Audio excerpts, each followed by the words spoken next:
Welcome. Today we are going to learn about the word temptation. Are you ready to explore what it means? Let's begin. Temptation is the feeling of wanting to do something, even when you know it might not be the best choice. For example, imagine you really want a cookie, but it's almost dinner time. When we feel temptation, we have a choice.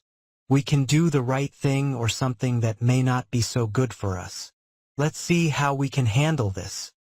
Temptation happens every day. Maybe you want to play games instead of doing homework. We all feel this way sometimes, and that's normal.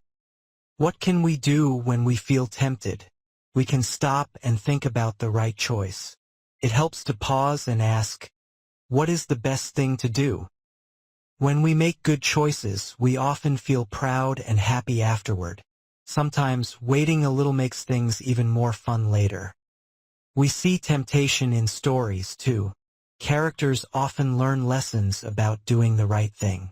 Can you think of any stories where someone faced temptation? When you feel tempted, try taking deep breaths or counting to 5. It gives you time to think about what's best. Let's practice. What would you do in these situations? Remember to think before you act. Great job, everyone. Now you know what temptation is and how to make good choices. Always remember, thinking before acting can lead to the best outcomes. Thank you for learning with me today.